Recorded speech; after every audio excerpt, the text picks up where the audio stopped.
میں نے کہا نا پہلے جھوٹی کتاب گڑو، جھوٹے شعر کسی منسوب کرو ادھر ادھر کے، کئی کی بھی لاؤ، کسی پہ بھی تھوپو اور اس کو مشرک قرار دو.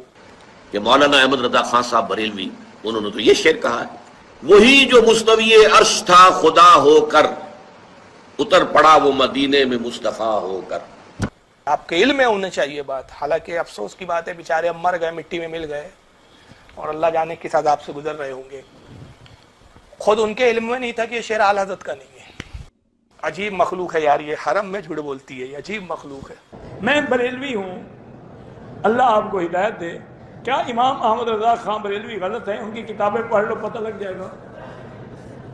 ان کی کتابیں پڑھ لو تو آپ کو سمجھ آ جائے گی. جس نے اپنی کتابوں میں ماشاءاللہ ایسی ایسی توجیحات لکھی ہیں کہ جو مستوی تھا عرش پہ خدا ہو کر، اتر پڑا ہے مدینے میں مصطفیٰ ہو کر. اس سے بڑا شرک بھی کوئی ہے دنیا میں؟ اس سے بڑا شرک بھی کوئی ہے دنیا میں؟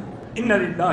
اب وہ مر گئے، اللہ عالم توبہ کر لی ہو. اللہ مرنے والے کے بعد کسی کا گلہ نہیں کرے. ویسے بہت بڑے عالم تھے، بھٹکتے بھی عالم ہیں. جاہل کیا بھٹکے گا؟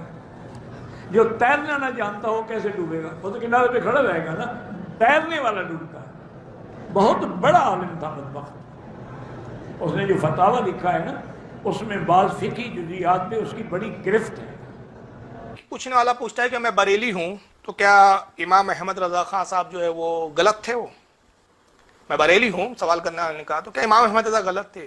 تو مولوی صاحب جواب دیتے ہیں کہ مولانا احمد رضا کی آپ کتابیں پڑھیے، ان کی جب آپ کتابیں پڑھیں گے تو آپ کو پتہ لگ جائے گا کہ ان کے عقائد کیسے تھے. ایسی ایسی توجیحات انہوں نے بیان کی، مطلب ایسی ایسی بیہودہ اور ایسے بے تکی باتیں بیان کی کہ ماشاءاللہ علمان والحفیظ. اور پھر انہوں نے مثال دیتے کہا کہ دیکھو صاحب احمد رضا خان صاحب کا جو ہے ایک عقیدہ شرکیہ تھا. کیا عقیدہ تھا؟ کہتے وہی جو مستوی عرش تھا خدا ہو کر، اتر پڑا وہ مدینے میں مصطفیٰ ہو کر. کہا کہ دیکھو یہ عرش پر تو خدا ہے، گویا وہ یہ بتانا چاہ رہے کہ عرش پر خدا ہے. اور انہوں نے احمد رضا خان صاحب نے کیا کہہ دیا؟ عرش پر کون ہے؟ مصطفیٰ صلی اللہ علیہ وسلم ہے. کہتے اس سے بھی بڑا کوئی شرک ہو سکتا ہے؟ کتنا بڑا شرک ہے صاحب. اب تو بیچارے مر گئے تھے، بہت بڑے عالم، لیکن گمراہ ہو گئے. یہ شیخ مکی صاحب کے جملے ہیں.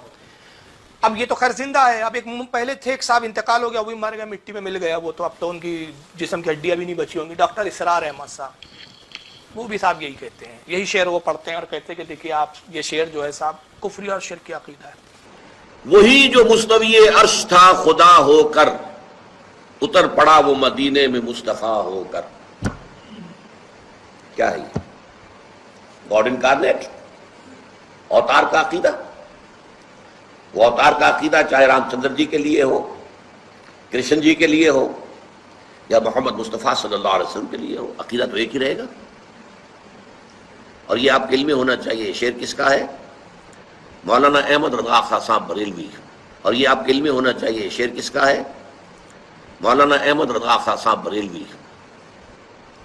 لیکن یہ بھی نوٹ کر لیجیے ساتھی کہ ان کے مسلک کے ایک بہت بڑے عالم جو لاہور میں ہوتے تھے، مولانا محمود احمد رضوی، مرحوم، ان کا انتقال ہو گیا ہے. روزنامہ پاکستان میں ایک دفعہ ایک فورم میں بعض لوگوں نے یہ مسئلہ چھیڑ دیا کہ مولانا احمد رضا خان صاحب بریلوی انہوں نے تو یہ شعر کہا ہے، وہی جو مستوی عرش تھا خدا ہو کر، اتر پڑا وہ مدینے میں مصطفیٰ ہو کر. تو مولانا محمود احمد رضوی صاحب نے فرمایا کہ اس پر ہمارا عقیدہ نہیں ہے، یہ ہمارے عقیدے میں شامل نہیں ہے. انہوں نے اعلان برات کیا. اوتار کا عقیدہ ہے یہ. ہندوؤں کیا ہے نا وہ اوتار کا عقیدہ کہ صاحب جب پاپ بڑھ جاتے ہیں تو ایشور جو ہے نعوذ باللہ من ذالک، خدا جو وہ اوتار لیتا ہے. تو کہتے ہیں کہ یہ اوتار کا عقیدہ ہے کہ صاحب عرش پہ بیٹھے ہوئے تھے مصطفیٰ، خدا بن کر زمین پہ اتر پڑے. حالانکہ یہ ایک تشریح کا ایک لمبا ہو جائے گا، انشاءاللہ اس پہ کبھی میں بیان کروں گا، لیکن ایک مختصر سی میں یہ بات کر دوں کہ سب سے پہلی بات، عرش پر بیٹھنا، یہ خدا عرش پر بیٹھا ہے یا خدا عرش پر بیٹھ سکتا ہے، یہ اہل سنت کا عقیدہ ہے ہی نہیں. وجہ یہ ہے کہ اللہ تعالیٰ جسم و جسمانیات سے پاک، بیٹھنے سے پاک، جہت سے پاک، سمتوں سے پاک. جب عرش نہیں تھا تب بھی وہ موجود تھا.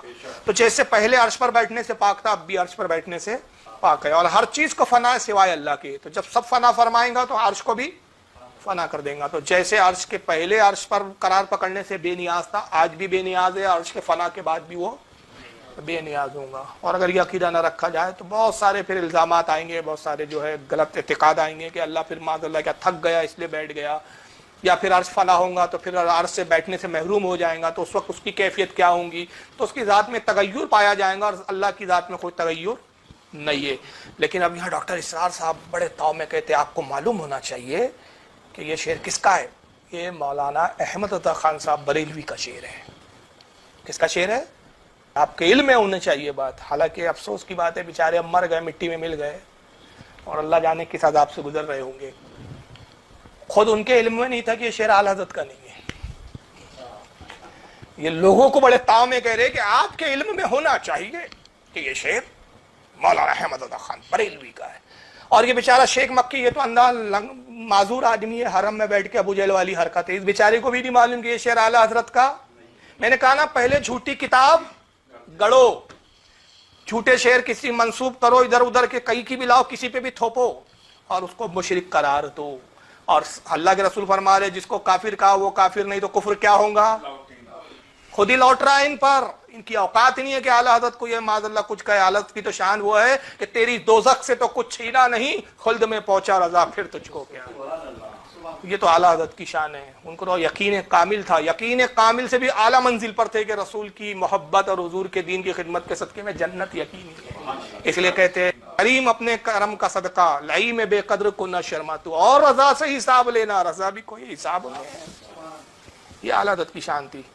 پھر اس کے بعد اور دوسرا جھوٹ گڑا اپنی بات کو وزن دینے کے لیے ڈاکٹر اسرار صاحب. یہ بڑے بڑے اوتھینٹک پرسن لوگ تھے بھائی, بڑے, لیکن اتنے بڑے جھوٹے تھے یہ.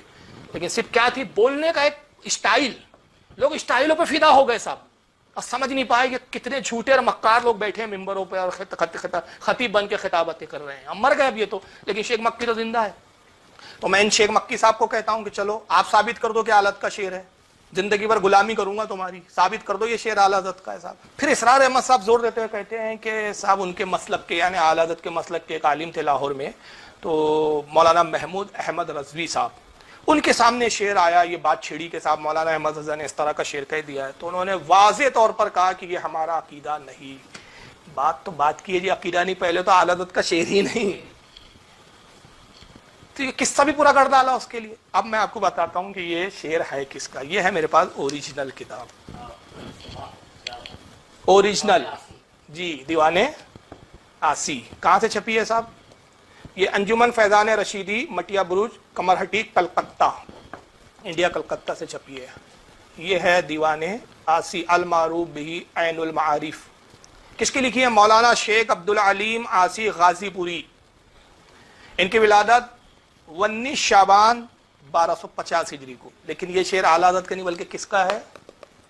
ان کا ہے. دیوان آسی میں, دیوان آسی کے اندر ہے. اس کے اندر یہ شعر ہے, پورا انہوں نے جو ہے وہ شعر لکھا ہوا ہے. تو خیر میں پڑھتا لیکن وقت زیادہ ہو جائے گا. تو یہ دوسرا ایک انہوں نے جو ہے فریب سے کام لیا, دوسرا ایک مکر کھیلا کہ پہلے جھوٹی کتابیں گڑی گئی, کوئی کتاب میں اور تھا, کسی اور پہ کچھ منسوب کر دیا گیا. جیسے کہ سیرت غوث پاک ایک کتاب کا میں نے حوالہ دیا, شیخ مکی صاحب کا بیان کیا کہ صاحب ان کا بھی یہ حال تھا کہ اعلیٰ حضرت کے کھاتے میں کسی اور کا شعر پہلے ڈال دیا اور اس پر پھر شرک کا فتویٰ لگا دیا.